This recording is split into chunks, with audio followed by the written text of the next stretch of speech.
All right, everybody. So much art history and never enough time to cover it all. So let's go run through the art museum. We are still in chapter 29. We're still looking at modern art. So we're going to take a look at a style of art called Futurism. Can you find where Italy is on this map?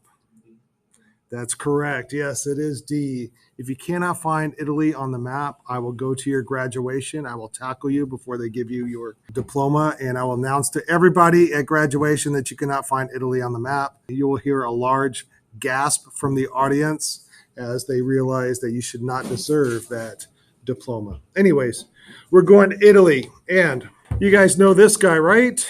Yeah, Mario. All right. So you got to, on these quotes, you have to imagine Mario's voice on this, right? So at one point, Italy ruled a vast empire. And at one point, Italy was the artistic center of the world. And at one point, Italy led in painting and sculpture. And Italy was a leader in the Baroque era. But at the beginning of the 20th century, Italy was not very modern. Italy was filled with museums and antique art, and the best of Italian art was ancient and stuffy old classical sculptures. Italy's main artistic contribution was ancient, Renaissance, and Baroque art and culture. Simply put, Italy represented the past. This group of young and rebellious Italian writers and artists emerged. They were determined to celebrate industrialization, and they were frustrated by Italy's declining status. And they believed that the machine age would result in a new world order, and that new world order would have a renewed consciousness. They wanted to bring Italy up to date, and they wanted to make Italy as advanced as France or England or America. They believe that motion is the best characteristic of the modern world. So this group says we should focus on our contemporary life and its defining elements. We should focus on motion. These guys loved speed, not the drug, but the speed of like a car or a motorcycle or trains. They were called the Futurists. All right, I want to introduce this guy to you. This is Filippo Tommaso Marinetti, and he is the leader of the Futurists.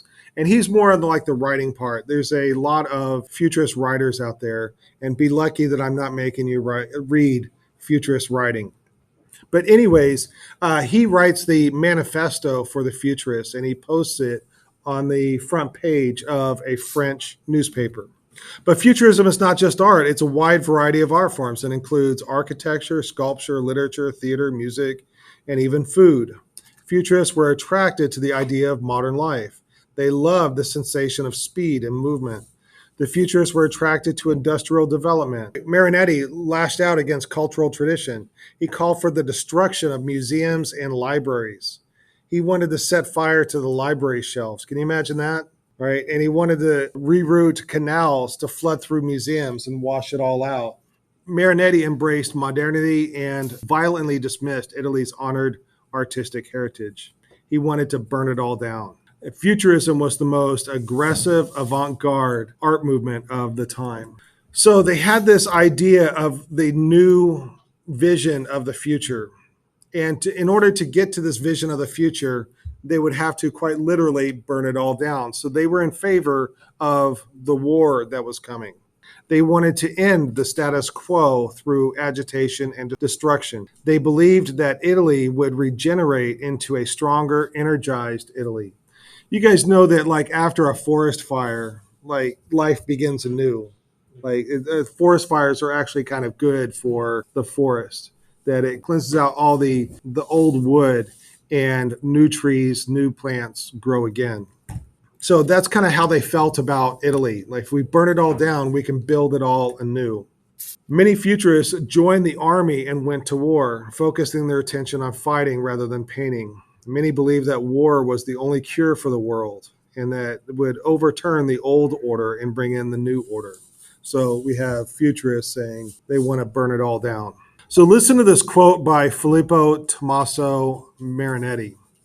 He says, quote, "We declare that the splendor of the world has been enriched by a new beauty, the beauty of speed. The racing automobile with its bonnet adorned with great tubes like serpents, with explosive breath, a roaring motor car, which seems to run on machine gun fire, is more beautiful than the victory of Samothrace. And then the futurists wanted to get rid of old styles of art, like the nude. The nude has been a part of art history ever since the beginnings with ancient Greek art. We've got ancient Greek art over here and here, and then the nude became a trope or a popular subject in classical art, all the way even into the modern era. But the futurists didn't want to have any of that, so they said no nudes in their artwork. Some of them traveled to Paris and saw the Cubist artworks for the first time, and the futurists were very interested and influenced by Cubism. It is the simultaneous view from different angles, but the futurists used the Cubist lines of force to portray the sense of movement. And I want you to know this guy right here. This is Etienne Jules Marie. He was a French photographer, and he worked in what was called chronophotography. What does the word chrono mean? Time. Yeah, that's right. It's time. So if you look at the photographs, you can see how the people in it move through space, but they're recorded at all the different times that they move through the space. So this is a very new way of looking at time and space. Is this where the zoetropes come in? Say that again? Is this where the zoetropes come in? Remind me again what. The little wheel with the.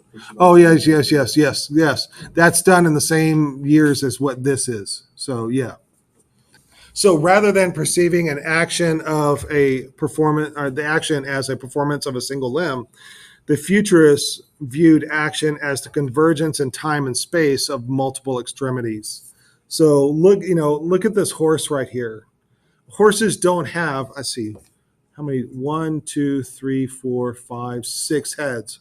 Horses don't have 6 heads, right? But as it goes through the space, it gets repeatedly photographed over and over, it looks like it has 6 heads. And the horses don't have these multiple legs down here. But by adding all these multiple legs into one photograph, it looks like it's moving. Now, here is an artist who captures the spirit of the futurists. They wanted to show movement in their sculptures. And I think if they had had access to computer imagery, and I think this is done with a 3D printer, that they would have made art that looks like this. It shows the movement through space.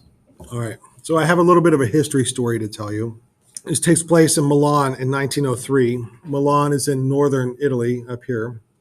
There's riots happening. So on May 6th, the Royal Guards, it's like the police force, fired on a group of workers. They killed 1 and injured 8.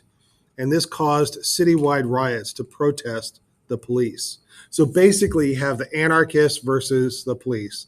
And also kind of think of the George Floyd riots, right, where the police had killed 1 individual, and that sparked riots nationwide. So during these riots, this guy right here with a couple of other guys, he goes to a factory to stop workers from entering. They want people to not go into the factory to make stuff. They want to shut it all down. And the factory security guards confront the men. A scuffle ensues, and the factory security guards used their daggers that they had with them, and they killed Angelo Galli during that fight. The other 2 people were wounded but not killed. So this guy right here, he gets a funeral. The funeral procession is 2 days after he was killed, and it was full of anarchists. And the army and the police attacked the funeral, and several people were injured. Now, this artist right here, he was there in that funeral. He was a part of the funeral, and he watched this whole thing happen, and he drew this picture. In this picture, you can see there's a casket right here. There's some people carrying the casket, but you can see on horses all the police and the army attacking the people that are carrying the casket. So listen to what he writes about this event. He says, "I found myself unwillingly in the center of it. Before me, I saw the coffin, covered in red carnations, sway dangerously on the shoulders of the pallbearers. I saw horses go mad, sticks and lances clash. It seemed to me that the corpse would have fallen to the ground at any moment, and the horses would have trampled on it. Deeply struck, as soon as I got home, I did a drawing of what I had seen. and this is that drawing. Now, this drawing is rather traditional. You have a sense of foreground, you have a middle ground, you have a background. There's a sense of space going back here with orthogonals pointing away back to a non-existent vanishing point back there. But this looks rather traditional. You can see what's going on. So this artist, after drawing that, he travels to Paris. And while he's in Paris, he sees the Cubist artwork that is going on in Paris. And he looks at that artwork, he absorbs it, and then he comes back to Milan and he paints this image of the same event. And if you compare these two images, they both tell the same story, but how are they different? Say that again, louder. Yes, he does use more color. And let's take a look at the actual artwork right here. The left looks more somber. Yes, this one, right. The colors look more somber. The one on the right is more aggressive and violent. Yes, that's what he's capturing. He's capturing that chaos and that violence that happened. Yes, much more dynamic. And this one on the right, it's now about the chaos, it's about the dynamism, and it's about the violence of the place. It's no longer about the funeral. It's about the energy and the motion of the event that happened. Does everybody do you understand the difference and then where this is leading? All right, so there are three main artists of Futurism. And we're going to take a look at Umberto Boccioni first. And so this is our first artwork by Boccioni that we're going to look at. I put this photo in to give you a sense of how large the artwork is. So let's take a look at the dynamism of a soccer player. Now, looking at this artwork, do you see a soccer player in this painting? No. Do you see a soccer ball in this painting? No. All right. So what this is, it's not about the soccer player. It's not about soccer. It's not about the soccer ball. What is this about? It's about the movement of the soccer player, right? So if you look at this, do you see that there could be legs in there running and arms moving? And if you're watching somebody like run across, the background might be blurred. All right. So he's capturing the movement of the soccer player, not the actual soccer player. So Boccioni took a trip to Paris in 1911, and there he discovered Cubism. And this painting challenges any viewer to find an actual soccer player in the painting. We're looking for two arms, two legs, a face. No way, you're not going to find it. But the colors and the shapes are what's moving and kicking. The main goal of Futurism is to portray movement. It depicts motion through the diagonal lines and repeated images, and it blurs them to give them a sense of movement and speed. Now, let's actually compare this to a Cubist painting. How are these two similar? There is some similarity here. Yeah, the shapes are fractured. It's almost as if you're looking, like with Cubism, I was telling my students that we were looking at Cubism, it's like you're looking at a broken mirror or a broken window at something on the other side, and that it's all fractured. Now, in the Cubist painting, do you see the person? Yeah, right? Here's the head. You can see a neck. You can see some shoulders, a arm, and another arm. And so even though it's highly abstracted, you can still see what it is. What is this person doing? Holding their side. Yeah, holding their side. Does it look like this person's in a lot of motion? No, it's just sitting there. This person, I assume, is sitting on a chair, right? Now look at the Futurism. Look how much movement there is in this. That's the main difference between the two. They're both using they're breaking up shapes and lines, but one is all about showing the movement and the other is just about breaking up space. You know what this painting reminds me of? It reminds me of like old-timey like fights in comic books. And this also shows the movement of that you would see. Okay, our next painting by Boccioni is actually a set of three paintings. The photograph that's up above, you can see it shows you the size of the artworks. And there's three artworks that tell the same story. from left to right. The first one is States of Mind 1, the farewells. The second one is States of Mind 2, those who go. And the third one is States of Mind 3, those who stay. They're all depicting moments in a train station. In these three paintings, Boccioni is exploring the theme of separation in three different moments. All right, so here's the first painting. This gives you a sense of the size of the artwork. It's the most colorful of the three and the most vibrant of the three. Now, look at this painting. Do you see the train in the painting? Yeah. Yeah, where's the train? Right in the center, going up. Right, it's in the center. It kind of goes up to the upper right. It's coming into the station. In fact, you can even see it comes there, makes a turn, and then comes into the station. Now, this is a train platform. What's on the platform? Typically, in a train station, what do you have? The train pulls in, and what's on the platform? Yeah, and people, right? Right? It's crowded with people, like Harry Potter looking for something in 3/4. What's 9 3/4? Sorry. So these are all the people that are on the platform, and so there's a lot of military. So that's why there's a lot of green in here. And then also you can see the towers back here, and these kind of I think that's odd to have these in here because everything else is so abstracted. Everything else, it's really difficult to see what it actually is. You kind of have just the general sense of it. But this right here is not abstracted. This is either like a radio tower or what's holding up the structure of the train station. But this should be fractured, but it's not. And to me, it just sticks out like a sore thumb on this picture. By the way, do you see the number right here, the 6943? That would be the number on the train, but it should be on the side of the train and then going back into space. It should be like angled back, but here it's painted flat. And that helps to remind us that this is a flat surface that we're looking on. They flatten that space.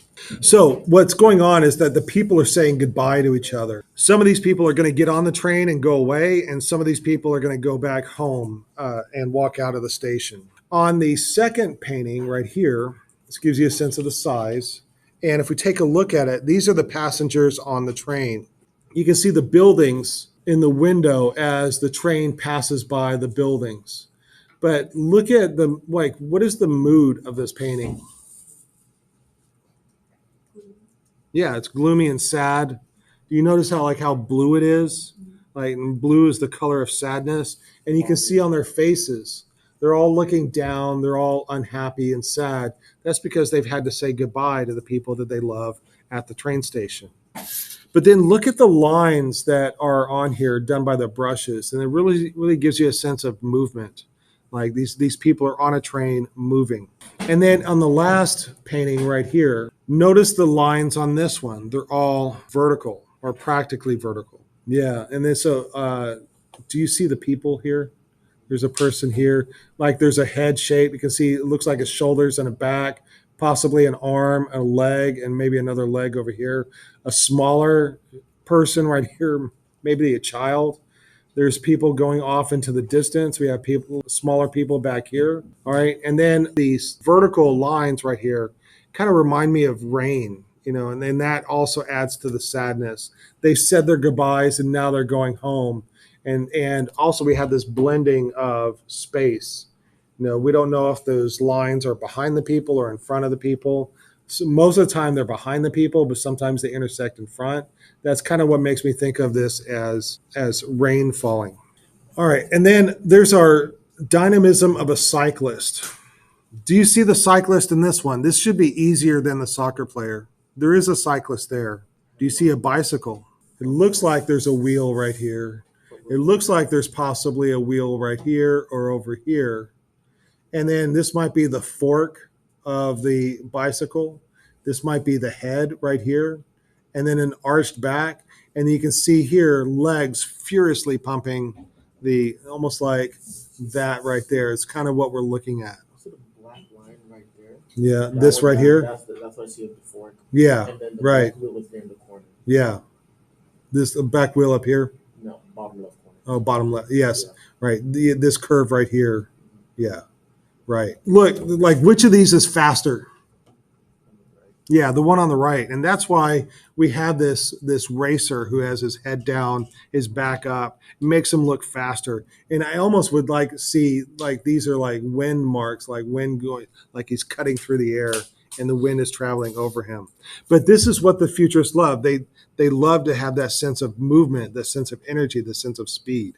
And they love the new technology. Bicycles were a new technology. People were able to go fast on their own power, not just like riding a horse. And the futurists are trying to capture movement or dynamism in art. They were trying to represent the fast motion of modern life. And the futurists captured dynamism with fracturing the image and then with energetic brushstrokes and compositional turbulence and receding forms and emerging forms. We've got unique forms of continuity in space. This is one of those artworks that if you just Google Futurism, this will probably be one of the first images that pops up. I put in photos of it from different points of view. What do you think this is a sculpture of? Yeah, running or walking. Yeah, to me, it kind of looks like somebody walking into very heavy wind, walking against the wind. But yes, running is often mentioned in this. Okay, so this sculpture highlights the formal and spatial effects of moving through space. It shows the effects of motion rather than their source. What I mean by rather than their source, that is the actual runner. So once again, it's not the thing, it's the motion of the thing. It's the space around the thing that is important. It's showing us the spatial effect of moving through space rather than where the motion is coming from. So if we, again, this is a reference to that chronophotography. You can see, in fact, if you take a look at over here, that this is obviously is the shin of somebody that's running, but it's been repeated 4 times. So that's very much like what you would see in a chronophotograph.